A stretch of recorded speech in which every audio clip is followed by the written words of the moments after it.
What's going on, my Welsh friends? I have had a lot of time this week to think about just existing. It's what I am very centered on. I am talking to my therapist about it. I am noticing it in more areas of my life than not.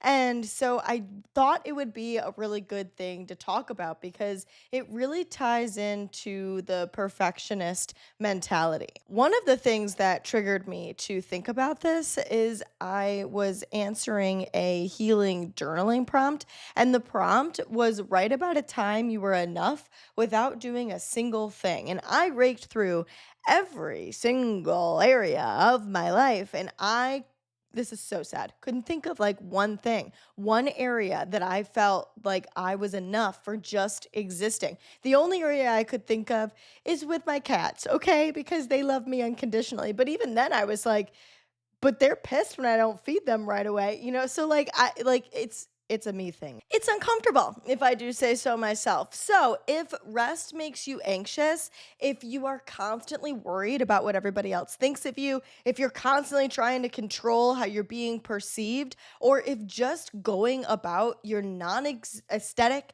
regular life makes you feel invisible, this episode is for you. Before we get any further, please make sure to rate and review the show. It helps push the show out to more of our Welsh besties that need to hear this messaging. So if it helps you, help someone else and rate and review the show. Another thing that's helpful is subscribing to the show so that you get more Welsh content on your feed. I want to start by talking about what's coming up for us when we're feeling like we have to behave a certain way in order to consider ourselves good enough. And it is this fear of stillness. So I want to talk about that fear and how that kind of happens. So a lot of this has to do with that we have learned over experiences in our life over time that love is contingent on output, that love is transactional. If I do this, I will receive this result. And it makes sense in our brains because we know that if we do certain things, we receive certain results. So it makes us feel like we've got this sense of control over what is happening in our lives, who's accepting us, who deems us good enough, who wants to be around us, who thinks that we're lovable. We basically have learned this pattern that if we show up right, we get approval. If we're impressive, we feel worthy. And if we adapt and contort ourselves, that it keeps us safe. So using myself as an example, because your girl loves being used as a motherfucking example, it's worth it for you guys. If it can help you guys, then I will just like throw it all out there like the oversharer that I am. But essentially, I'm writing this journaling prompt and I'm realizing that I have never, this is crazy, I have never felt loved for being in my neutral state. Now, when I say that, I immediately think of my family first and foremost, but I think of my friends too, that like I know would be like, Sarah, shut the fuck up. You don't have to do anything. We love you just who you are. And I know, I'm not a perfect person. There's things that everybody does that are quirky or maybe some people don't like because it doesn't fit into their frame of reference. But I think that, for the most part, everybody see look at I even said for the most part, but I know that there are people like my mom that loves me for my neutral state. But then I look outside of that and I think that there's been so many examples in my life that I felt that I had to contort to be what somebody wanted in order for them to keep me in my life, and that if I just was authentic and showed up as myself, that it was easier for me to be rejected because I didn't fit into their, safety box. I couldn't be kept around in that way. So I, you know, don't like that, obviously. Who does? But what I'm realizing is that a lot of that is me doing that to myself. I have this idea that I need to contort in order to get people to stay in my life because I've learned through past experiences that that works and that that's true. And that when I just am myself, I don't feel good enough for that person or I'm not good enough for that person. It's not about not being good enough. It's about, just us not being in alignment, apparently. But then I internalize that, and I think that I could have done something better. That's my default default mode to problem solve and to figure out what I could have done better in order to be in that relationship. So I'm internalizing all of this instead of just saying, if I show up as myself and they repel from my life, that's because they weren't meant for me. That sucks, but that means that I'm going to have people in my life that are in alignment with me if I just show up as myself and allow that to happen. If I allow myself to be good enough just for existing. So, cute little story from my own life. I last weekend had a friend come stay with me. This is a friend from college that I was really close with when we were in school. But after school ended, we really lost touch. And so I really have not been friends with her or have seen her since, I mean, I saw her at a couple weddings, but other than that, I have not been in contact with her since college. So for over 5 years at this point. And I was really feeling anxious about it because when somebody comes to visit me, I feel like it's my responsibility that they have a good time, especially because I have friends that are just like so good at planning and making itineraries and finding things to do and places to go. And I just feel like I'm not really good at that. But as I'm saying this out loud, it's kind of funny because I can do that for my solo adventures. I can plan itineraries and make plans and figure that stuff out. But that's because I don't have the expectation of other people to worry about in that factor. Like if it sucks, then it's just like I don't care. Like it's just what I experience. So, okay, that's a funny connection that I'm just realizing this as I'm speaking. But my point of this is to say that, she comes and I'm worried about it and I'm worried about it.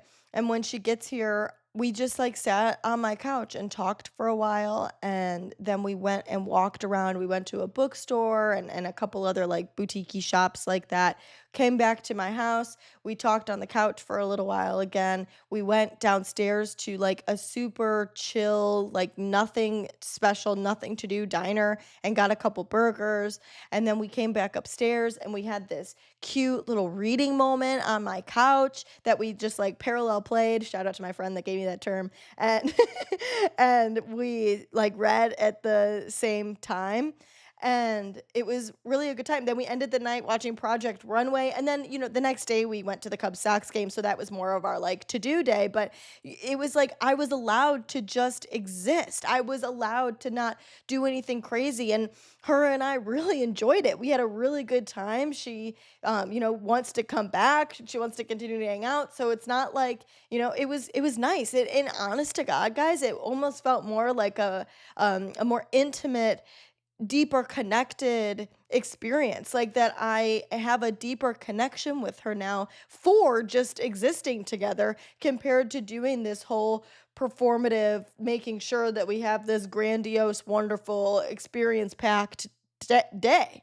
I mean, nothing brings two people closer than rotting together, if we're being completely honest. There was also this moment this week that my friend brought one of her guy friends to the Cubs Sox game, and he wasn't ugly. And he had a good personality. So I was like, you know what? I'm going to exercise my flirting muscle today just because this opportunity is in front of me and like it's fun and it's like no pressure, there's no expectations, like who cares, it's fun. So I was talking to him and whatever, and we were enjoying each other's company. And then my friend had mentioned to me that before they came, she had told him a little bit about my story and how I was engaged previously. And it was crazy how like instantly I felt like damaged goods. Like instantly I felt like all of my attempts at being cute and flirty and whatever were thrown out the window, because if someone could discard me, then maybe they'll perceive that as something wrong with me, even though I know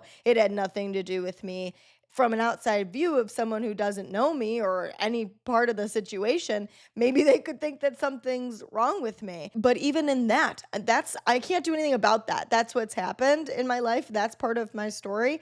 And so I should be allowed to just exist. And if somebody thinks that of me, then I don't want that person in my life. You see, like, how crazy this is, that like we get so caught up in the brainstorm of trying to control how other people perceive us. But if we just were ourselves and were rejected, like we don't I don't want that kind of person in my life. But the fucking shitty part is that I even do this to myself, that I set these standards for myself and say that I have to show up in this certain way.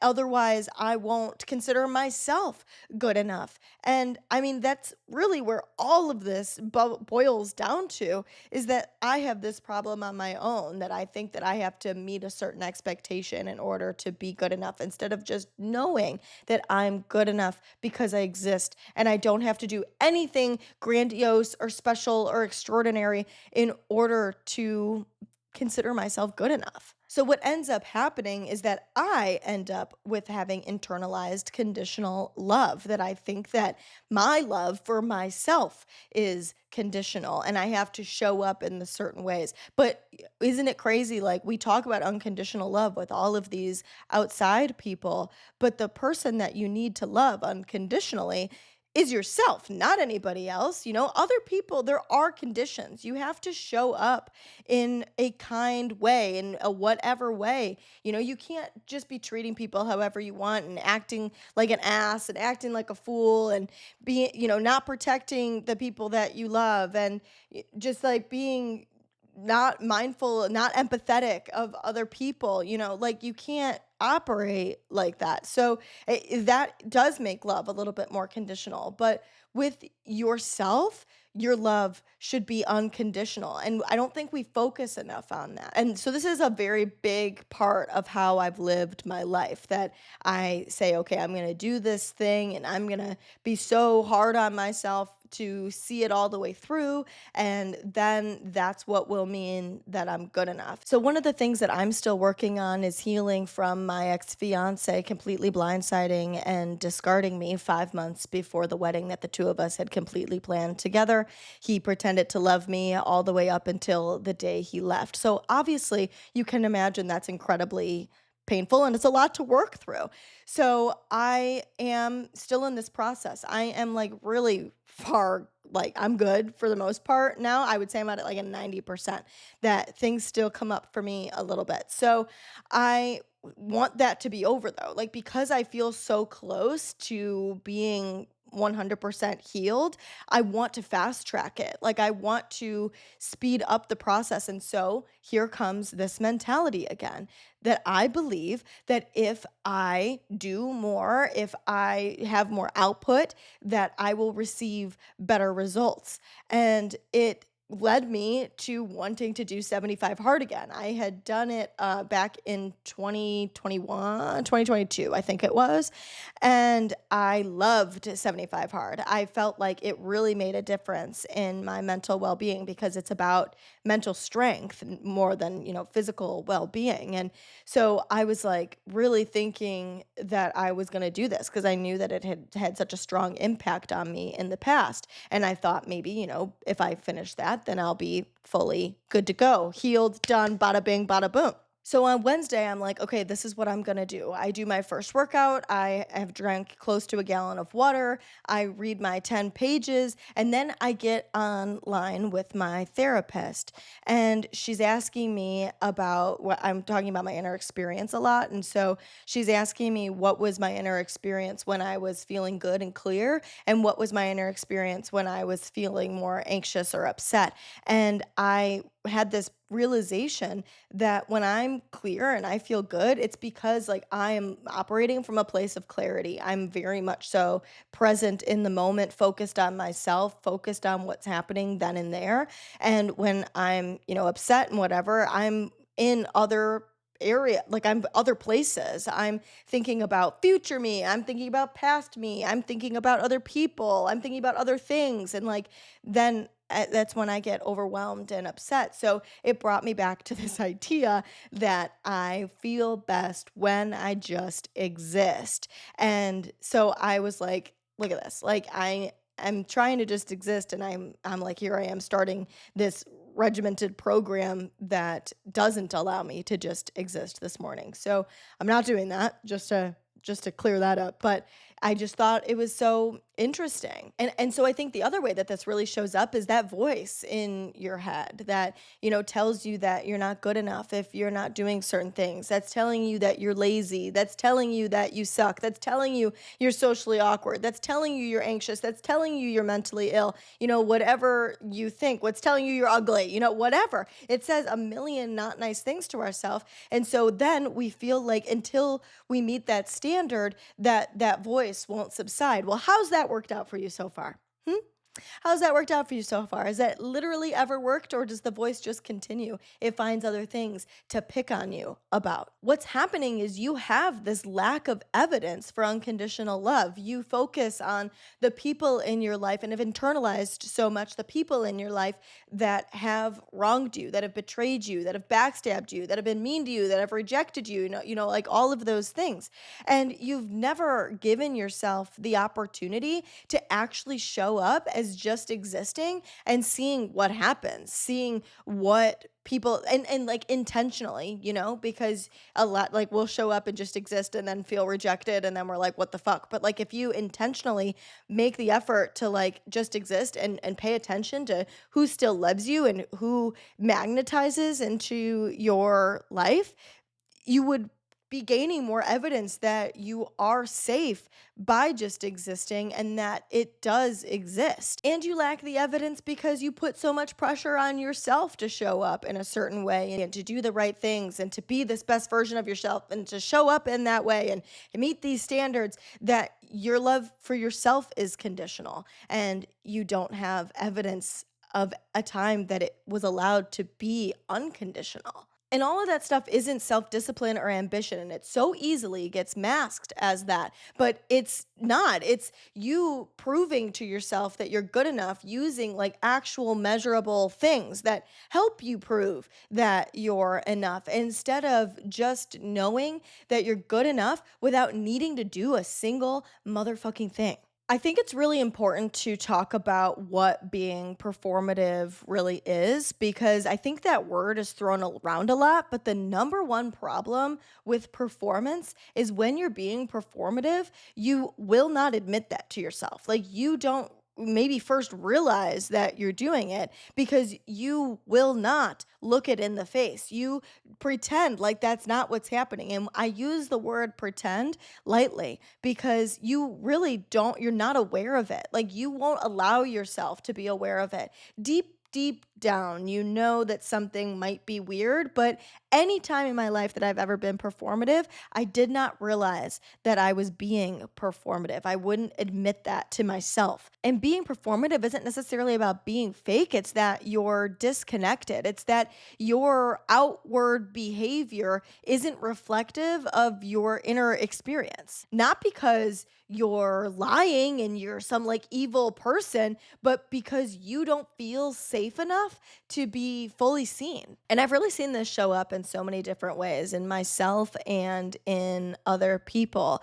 It can look like only telling people the perfect, polished things about yourself and about your life and not letting anybody see any of the messy parts because that would be exposing and then they could judge you and then they could like have something on you. I don't know. I don't know what our brains are doing. It can look like making these like big announcements of love or that you have a good job or that you make a lot of money or that you're really intelligent and just kind of like showing up in this very grandiose, great way and telling everybody about it to cover up your true feelings about yourself and make it so that your insecurities and your flaws aren't seen because you're showing everybody all of this wonderful stuff about you. It's curating stuff. It's curating love. It's curating joy. It's curating success. It's curating intelligence and confidence.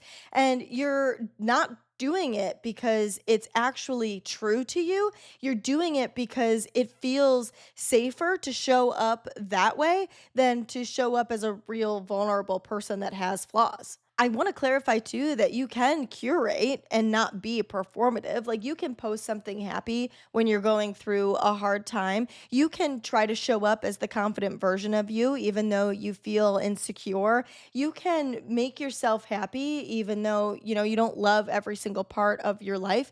It's not about being fake. You're only being performative when you're disconnected from the full truth, when you're disconnected from your actual inner experience, when you won't acknowledge it, when you won't become aware of it. And then you use that performance to convince yourself and everyone else around you that it's real, even though it's not. But you won't even acknowledge that it's not or be even like aware that it's not because we work so hard to convince ourselves that it's real. But the truth is that when something's real, you don't have to try to prove it. And most of us are doing this because we're scared. We want to be loved. We want to be accepted. We want people to like us. We want people to view us in the way that we wish that we were ourselves. But you're allowed to be messy and you're allowed to make mistakes and you're allowed to get things wrong and you're allowed to still be good enough with all of those things included. You don't have to curate confidence or fake it till you make it or, do any of these performative things. Just exist. And whether this made you think of yourself or someone else, see it for what it really is, a person desperately trying to believe they're enough even in the absence of proof. We're all guilty of it. We've all done it at some point in our life. But what sets you apart, what actually heals you from it, is first owning it, that you're doing it, and then realizing that you don't have to do that anymore.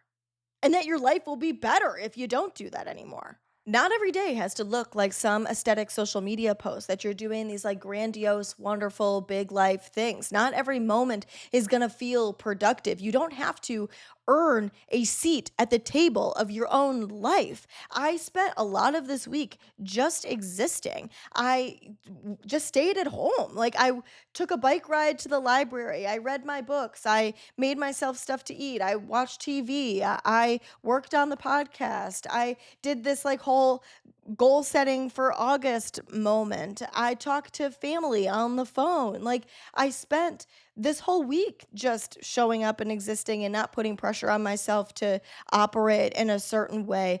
And it felt really good to just exist and not beat myself up for it. I didn't feel like anything was wrong with me or feel lonely or feel like, a version of me in a past life would have been doing stuff throughout the week, like going out to eat and whatever else. And that, now I'm doing nothing and I'm alone. Like it wasn't like that at all. I actually really enjoyed being able to just operate however I wanted and that I didn't have to do anything grandiose, that I could just exist and that I could do that and still like myself and like my life and be proud of who I am and feel enough. I want to give you guys some examples of what this looks like in real life since a lot of the time when we're being performative, we are so unaware that we're doing it and that when we are beating ourselves up, we are thinking that it's just negative self talk. Like, I think this is something that really gets lost in our brains. Like, our brain covers it up so intensely that we have a hard time separating, is this me trying to create a better life for myself or is this me saying that I'm not good enough for just existing? So here's a list of ways that this shows up: not having a packed full schedule and feeling guilty about it, spiraling after having a weekend with no plans, feeling like people liked you less when you weren't like socially on, thinking you have to flirt the right way to get someone to like you back, thinking you can't say no, otherwise you'll never be invited again. And these are just a few examples, but I'm sure that it will help highlight some areas in your life that you're doing this to yourself, that you're creating this standard, and unless you meet it, you're not going to be enough. And you can have discipline and you can have ambition and you can curate a life that is more in alignment with your authentic self. But because it's what's happening on the inside, you don't feel like you have to be a certain way in order to feel enough, that you just can be that because you want to be. You don't need to be impressive or make an impression on yourself or on anybody else. You just need to be honest. I mean, think about any relationship that you've had in your life that has worked out. You didn't have to prove something about it, you just showed up and didn't care what people thought. You don't even think about what people think based on your relationship. You just exist.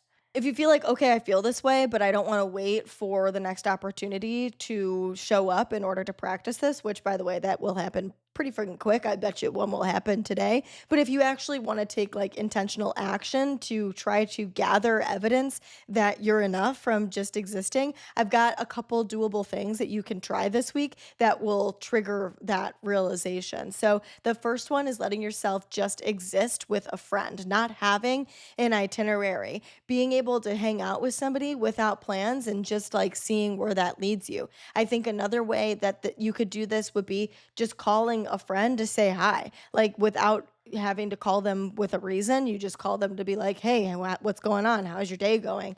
And seeing where the conversation leads you. Another one is try not to explain yourself when you cancel plans, being able to just say, hey, sorry, I can't make it, and not provide an explanation afterwards. That sounds terrifying, but and you might like somebody might be like about it, but like whatever, let them be that way. And if they don't want to be in your life anymore, or they want to hate you, or they want to be rude to you because you kindly said, hey, I'm sorry, I'm not going to be able to make it this week, and didn't provide an explanation, that's somebody that you can weed out of your life. It's an easy way to do that. The other ones are let yourself post or not post for you, not for approval. Don't do it because you're trying to prove something, or you're trying to gain some sort of attention, or you're trying to, make something known, make a statement, whatever. Like just do whatever you want to do. Like if you want to post, great. If you don't want to post, great. Like don't worry about other people. Do it because it's your social media page and you want to put up what you want to put up. So be it. And then let yourself be adored by someone who doesn't need you to act in any kind of special way, that you can have a good time and they can enjoy your company. And that that's good enough and they genuinely did enjoy your company. You are good enough just because you exist. Radically believe that, and you will be shocked how easily you start to show up authentically, and it will feel really good. Don't go anywhere yet. We have a question of the week, and this is a dating one. This is my first dating question of the week, and I'm really excited about it because I just think that's super fun. Obviously, that's not normally what I talk about, and I would really like to get more into that maybe a little bit, but I have to get into it more in my personal life before I can talk to you guys about it. So I'll start with one of you giving me your problems, and that will help me dip my toes. So thanks very much. So the question of the week is, I need your honest opinion. Always, sister. I've been talking to this guy for like 3 months. He hasn't made a move, hasn't taken me on a real date, but texts me every day like I'm his girlfriend. Is this a slow burn, or am I just his emotional support animal? Help. Okay, first of all, emotional support animal, I'm dead. That's hilarious. I think you might be. Sorry, I know that sucks and I kind of like ran out of the gate with that, but I really do think you might be his emotional support animal, dude. If he's just texting you like you're his girlfriend, like it would be nice to think that it's a slow burn, but and maybe, you know what? Call me out. Maybe this is my fucked up brain now that I think all men are trash, but not all men. That's not true. They know there's good ones out there. I believe that there are good ones out there, but I just I don't know if I want to give people the benefit of the doubt like that. One time, one of my friends said to me, if you believe it's true, it probably is. And you can only take that so far, but I think we ignore our intuition a lot of the time. And if you're kind of asking yourself this question, asking me this question, I think you might know what's going on a little bit more. And honestly, that could mean either thing. If you think that maybe you're just being a little too sensitive, and maybe you haven't shown interest yourself, maybe he feels nervous about asking you on a date. But if you're like throwing hints, or you're making it very clear that you like him, if you are flirting while you're texting, if you're, showing up when you guys are communicating and he's not making that move, then I think he's just using you to fill avoid in his life to make him, make his day a little bit better maybe. And like I don't have time for that. You know what I mean? Like I'm not going to be with people anymore and I recommend you don't either, which is why I'm saying that you oh my god, wait, it really fits into what we were talking about today. That you feel like you have to prove that, whatever too, like I want to be pursued. I maybe that's like misogynistic and whatever, but that's just like my personal wants. Some women I'm sure do want to be the pursuer, but if that's so A, you could do that, but if that's just not you, then that maybe isn't the person for you. And I think it's just as simple as that. I don't think there's any like right boxes to check off. I think that if you want something from a relationship, that you don't settle until you receive that thing. And that includes the talking stages of the relationship. I had a friend tell me one time that she loves when people are texting her throughout the day and was kind of like, I know I shouldn't expect him to be texting me all of the time, whatever. And it's like, yes, you should. Like, if that's a requirement for you, like, if that's something that makes you feel loved, if that's something that you enjoy, then don't be with the person that doesn't do that for you. Wait until you find somebody that does the same thing and communicates in that same way. And I think that applies here beautifully.